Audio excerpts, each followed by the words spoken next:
राष्ट्रीय उलमा कौंसिल के मलाड उम्मीदवार शानुल सैयद की जीत के लिए लोगों का जनसैलाब। राष्ट्रीय उलमा कौंसिल के महाराष्ट्र के उपाध्यक्ष शानुल सैयद मलाड वेस्ट 162 विधानसभा के उम्मीदवार हैं, जिनके पीछे मलाड के मालवानी के लोगों का पूर्ण सहयोग है। चुनाव प्रचार रैली और जनसभा में बड़ी संख्या में हजारों लोग साथ नजर आए।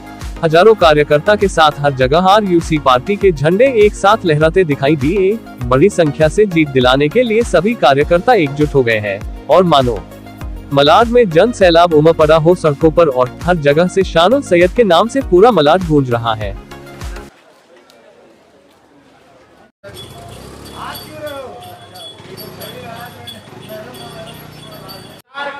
अपने सोच का समझ करके वोट जो दीजिए।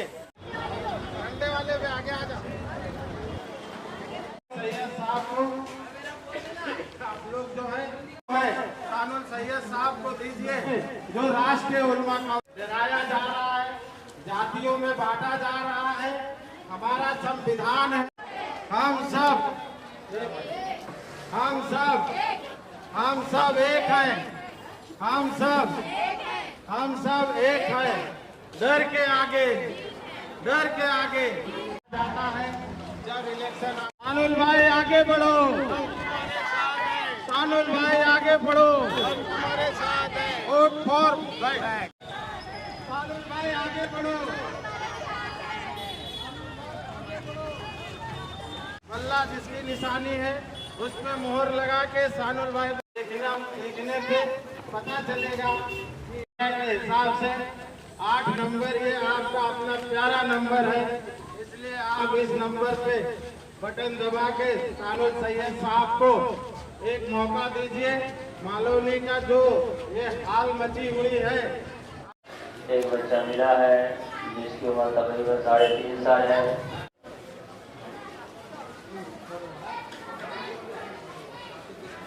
और सर्दी हर टाइम में खतरा है बताया जाता है, लेकिन जैसे इलेक्शन आता है सब खतरे में आ जाते हैं। जैसे इलेक्शन खत्म हो जाएगा बच्चे वालों में कैसे है एक ही रास्ता है। बटले राणे के खिलाफ कोर्ट में केस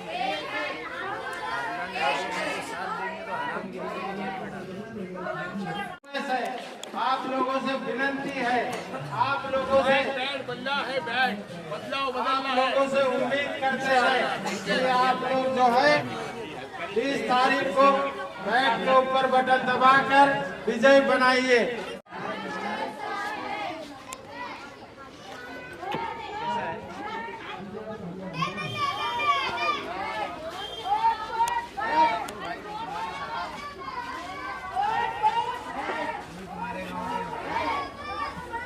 उलमा कौंसिल, राष्ट्रीय उलमा कौंसिल के कैंडिडेट शानुल सैयद साहब आप लोगों के बीच में यहाँ मौजूद है। ये आपके इस हल्के से, इस इलाके से चुनाव में खड़े हैं, जिनकी निशानी है बैग, और ये बैग 8 नंबर के बटन के सामने है। ये बटन आपको इसलिए दबाना है कि इस बार इस इलाके में बदलाव सब जरूरी है। अस्सलाम वालेकुम वरहमतुल्लाहि वबरकातुहू। दोस्तों, इस बार मैं इलेक्शन में खड़ा हुआ हूँ आपके यहाँ मालवनी मलाड हल्के से। मुझे इलेक्शन लड़ने का कभी शौक नहीं था। मुझे ये था उम्मीद कि यहाँ पर 25 साल से हमारा एक मुस्लिम भाई जो अपने आप को अपना भाई कहता है, यहाँ पर हुकूमत उसकी चल रही थी। लेकिन अगले 1.5-2 साल से कुछ हालात ऐसे हुए कि मालवनी में 1.5 फुट का बीजेपी का लीडर आके मालवनी की जनता को चैलेंज करके चला जाता है। उसके बाद वो कहता है तुम्हारी मस्जिदों में घुस जाऊंगा, और उस पे जब हमारे लीडर चुप रहते हैं, बोलते नहीं है, तो ऐसा मुसलमान मुझे ये दुख होता है कि भाई इनको हमने लीडर बना कर भेजा इतने साल, लेकिन अगर कोई हमारे मालवनी के मुसलमानों को धमकी देके जा रहा है या हिंदू मुस्लिम में झगड़ा पैदा कर रहा है, तो एक आमदार का काम होता है कि वो उसके खिलाफ आवाज उठाए। लेकिन यहाँ के आमदार उसमें फेल हुए। इसके बाद नासिक के अंदर एक शख्स अल्लाह के रसूल सल्लल्लाहु अलैहि वसल्लम की बेहुरमती कर देता है, उसके खिलाफ भी वो नहीं बोलते। तो मैंने ये सोचा कि जब ये सिर्फ इलेक्शन के मुसलमान है कि इलेक्शन में आते तो बोलते हमारे भाई, लेकिन इलेक्शन के जाने के बाद जब मालवनी के हमारे भाइयों पर कुछ मुद्दा आता है तो ये अपने पार्टी के वफादार हो जाते हैं, फिर ये कांग्रेस पार्टी के लीडर हो जाते हैं। इसीलिए मैं यहाँ उतरा। दूसरा, यहाँ का डेवलपमेंट जो है वो नहीं हो रहा है। मालवनी के हालात बहुत खराब है, यहाँ ड्रग्स बिक रहा है। डेवलपमेंट के नाम पे ये हाथी हॉस्पिटल, ये वाला वो वाला हॉस्पिटल, बसों के धक्के, बहुत सारी चीजें हैं। अभी 7 बजे हीना होटल पे हमारी सभा है। इंशाल्लाह एक एक मुद्दे प्रूफ के साथ वहाँ रखूंगा। आप सब लोगों से रिक्वेस्ट करता हूँ कि 20 तारीख को इलेक्शन के दिन 8 नंबर का बटन दबाइए, मेरी निशानी बैठे। अस्सलाम। किस तरह से मैदान में उतरा है आरयूसी, किस तरह मैदान में उतरा है? देखिए, राष्ट्रीय उलमा काउंसिल ने मुंबई के अंदर 7 कैंडिडेट दिए हैं। उसमें से ये मलाड मालवनी के अंदर कैंडिडेट दिया है और मुझे कैंडिडेट बनाया है।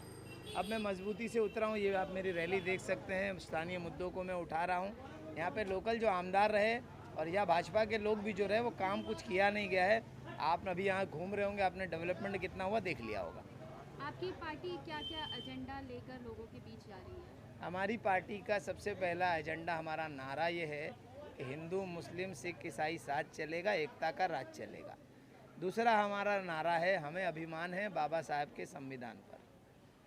तो ये तो एक हमारे नारे हैं।